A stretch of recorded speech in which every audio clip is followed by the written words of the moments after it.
Yeah. So the White House is emerging as a powerful ally of the burgeoning. How do I pronounce that? Yeah, you did it right. Burgeoning. Oh, burgeoning movement of people who want women to have more children, but there's little emphasis on the unique level of danger that birth poses in the U.S. Yeah, that's Yeah, just the bullshit. unique level of danger, right? Yeah. Yeah. Wait, I think this is not Safest time precise. in the history of humans to have a child, and yeah, uniquely dangerous. Yeah.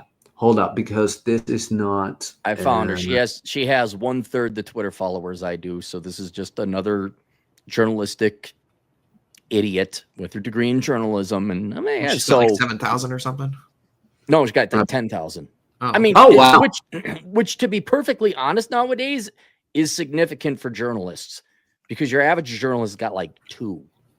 No, I'm not kidding. No kidding. I remember when I had more than your average journalist. It's like to be in the top 5% on Twitter, you just need to have more than like 1,200 followers, and you're in the top 5%. I'm in the top 5% again on Twitter. Mm-hmm. So yeah, we won. But okay, so here are the fact sheets of the whole IVF thing: lowering cost and reducing barriers to IVF. Well, today, blah blah blah blah blah blah blah. Signed an executive order.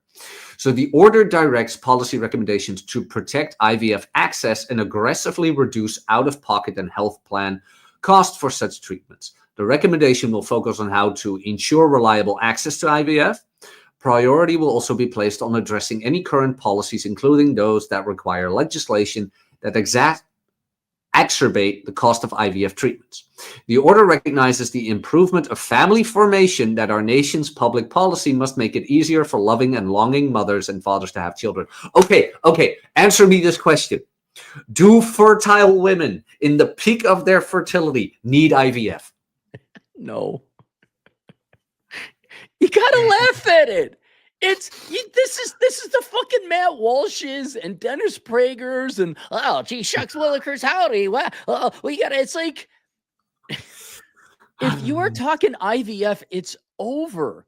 We're addressing the wrong problem again. Like, well, the hole is the bottleneck, so let's make the hole have more babies come out. Here, money, IVF have babies now. It's not addressing the long-term structural reasons we don't have a lot of kids right now. Guys, let me ask you this, okay? What's going to result in more children? Making women thin again, or paying 38-year-old spinsters to go gamble with whether or not they're going to have a kid with IVF? Is it even, do you guys know about the percent chances of having a kid with IVF? 10? No, it depends. Low, right? It depends on, it's a moving scale depending on your age and the age of your eggs that you've frozen. But they make it seem like a switch. IVF, it is not that simple. You need to donate eggs when you're young. You need to keep them frozen. You need to do multiple batches of eggs because first, there's a lot of trauma essentially that happens to these eggs, several stages of trauma before it becomes a full-grown, healthy human being. You got to withdraw, you got to get them. Then you got to freeze them. Then you got to store them. Then you got to thaw them, and then you got to put them back in, and then you got to hope to God it's got all of its chromosomes when it comes out. And for a lot of women today, if it's a boy, you got to abort that fucker right off the bat because men suck. All right, so that's the other thing. 7 stages that egg has to go through in order to make it become. And then, you guys think this is cheap? No. Oh, hell no. The other thing too is that if you are a Christian, they destroy and kill all the other embryos. Okay, actually, aside, the whole point is that this is a tremendously inefficient way and a short-term way to have more babies. It's if you are going to the IVF women, it's over. This is like. It's like late 45, and the Germans are going to the nursing homes and grabbing these old timers and giving them weapons to say, fight off the Russians. You have exhausted all your youth. You've exhausted your main source of children. And if you're going with Ivy, and I'm shy, this came from the White House. Oh yeah, this is actually something they passed and something they were talking about on the campaign trail pretty heavily. This one absolutely is just more so than the other one. Like number one, this one will have even less effect on changing the birth rates in the previous issue we just discussed, and we already discussed how that one isn't going to work. This one's even worse than that. But this one is way more pandering to the group of voters that you want to appeal to, and this is why this is exactly why this one's getting pushed because so much. This isn't pandering to Zoomer women. This is pandering to millennial women, and millennial women are already out of the dating market. They are. Were they ever in it? Hey!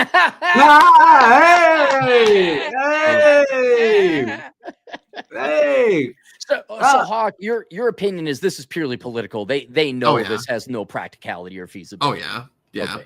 This totally is. This is just to get support and get votes from people. Okay. You have to think. Which here's the other problem with that. This is why like democracy sucks so much. That you have to like appeal to like every niche little tiny interest group that really in a functioning society like who cares? Like the idea of IVF already is dysgenics already. It's like, why are you promoting this? Like as a country, do you think this is healthy to have like 45-year-old women have babies? And so they can't even run around the house chasing their little kid.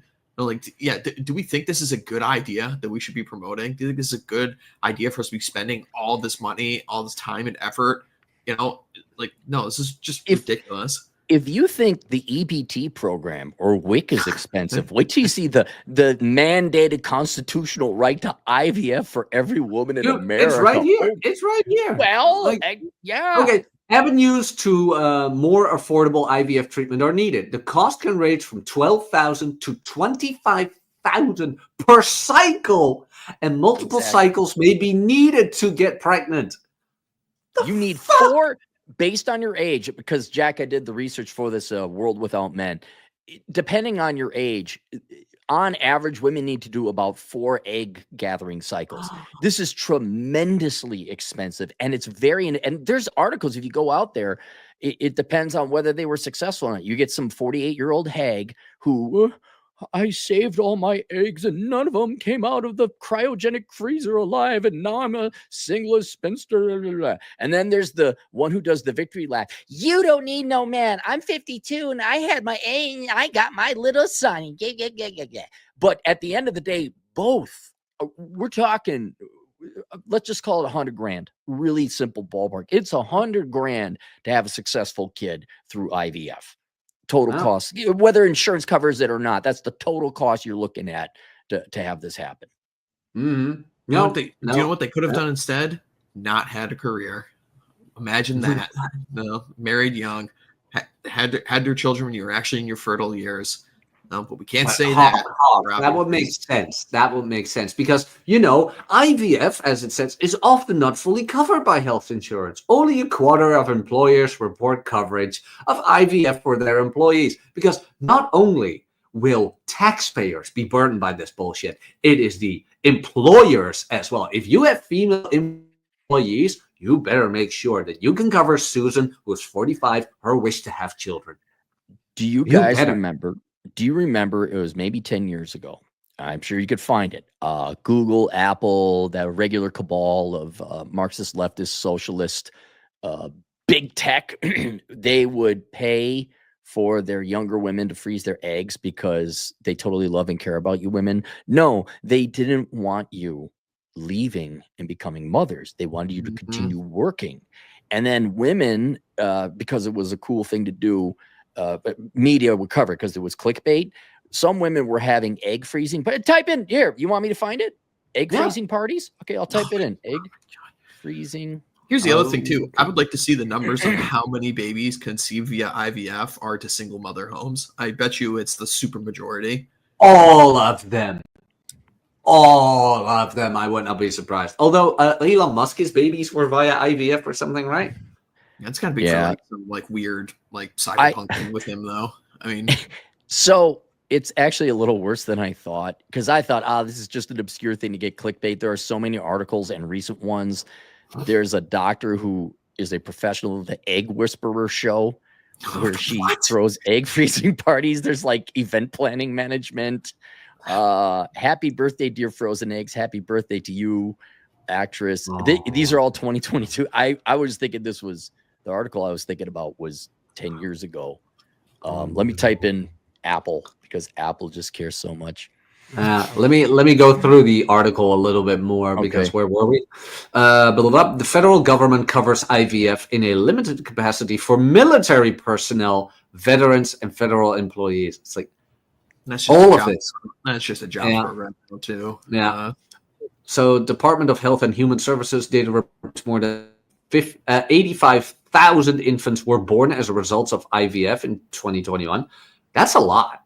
I'm not gonna lie. Like, I did not expect that number to be that high. It's not a lot for the United States though, because we're such a big country and Yeah, we have millions of people born every year. It's like a drop in a bucket. And the general U.S. fertility rate is at another historic low. The rate dropped 3% in 2003. From 2022, from 2014 to 2020, the rate consistently decreases 2% annually. But it's like, why? And look, no, but like, Cappy, you've been an economist for years. Like, is it maliciousness or is it incompetence that nobody understands? Like, hey, cost of living, correlation is causation. Incompetence and cowardice. No one, like, you guys know who Mike Rowe is? Yeah, Dirty I've Jobs. heard of it. I have nothing but tremendous respect for. I have respect. I like Matt Walsh and Dennis. I have a tremendous amount of respect for Dennis Prager, but by God, man, there is this ignorance that I think people do not have the courage to say basic things that all my data and research tell me. Women don't like men that much here. Women don't want to get married. This is polling data. Women want to have kids, but not as much as you think. And then also, women are fat. Women are not marriage material. Some might say they become mean and bitchy or whatever. That's not what I'm trying to remove the pejorative aspect of it. Women are not conducive to being mothers and wives. That's not negative or positive. It's just what it is. And no one has the courage to say women are low quality marriage material. Women are not making good mothers today. Again, not good or bad. It's just that's what, and women are constantly making the choice for that. No one has the courage to say it. So what do? They go, and then it's like, what? The Scooby-Doo mystery again, which I've talked about a million. Why aren't men working? Why aren't men going to college? I don't understand. Men are, oh, geez, what's the problem? And no one says fat, bitchy women. You sound like Jordan Peterson when you do that. What? When you just did that impression, you sounded like Jordan Peterson. So anyway, Cappy's right on the he hit the nail right on the head here, right? We're talking about these proposals to try and increase the birth rates, right? We just talked about IVF, how it's 85,000 kids in a year, which is like nothing or 2%. In the US. Yeah, it's like nothing. Like, oh yeah, that's going to fix the birth rates. $5,000 stimmy checks, that's going to fix the birth rates. I'll tell you what'll fix the birth rates immediately, but no one's allowed to say this: ban women from the workforce. That immediately that would rates immediately, but nobody's allowed to say that. Prevent women from higher education immediately will increase the birth rates instantly. And that's so do you actually want to deal with this issue, or do you want to actually pander to people and kind of deal with the issue on like those thin margins to make it look like you're doing something so you can't? Hey, what works in politics? Pandering. And who is the most decisive demographic in anything? It's always women. When it comes to money, who spend the most? Women. Who are companies pandering to? Women. You see this in movies and everything. You see this with Disney, with Star Wars, with Marvel, with everything. Who are people pandering to now? Women, because they bring the most money. Although the mistake a lot of these companies made was that their target audience has always been men. And I was talking to Chad Elkins about this a year ago or something. He's like, I don't get it. I'm like, well, when you look at that MasterCard, look at the MasterCard numbers, where the largest demographic of spenders is women. So the whole reason why everybody panders to women so much is because they are the biggest spenders. The only problem is that women do select what they spend on. So if like Marvel and Disney and whatever pander to women, they're pandering with the wrong thing. Now with politics, what is big for women these days? Because they've been lied to for so long. Because there is a blue. Well, that too, but there is a blue pill for women where it's like, you can have it all, girl, and you can have kids at 50 and whatever. So what are people doing now? Pandering to the women who are at that age, who have that career, but don't have the kids yet. You want to have their vote? What do? You pander to them. You can still have kids with IVF. The one piece of you can have it all. The one piece of the puzzle was kids. That's the last one they don't have. Good observation, Jack. Yeah, you're right. So what are you going to do? You're going to pander to them that they can get it. But as we but mentioned, then like everything, it's not feasible, right? No. And going back to Hawk's point that this is just politics and no one really cares about increasing the birth rate. Because if we were serious about increasing the birth rate, it wouldn't be a marketing ploy to get women to go to IVF or vote for us.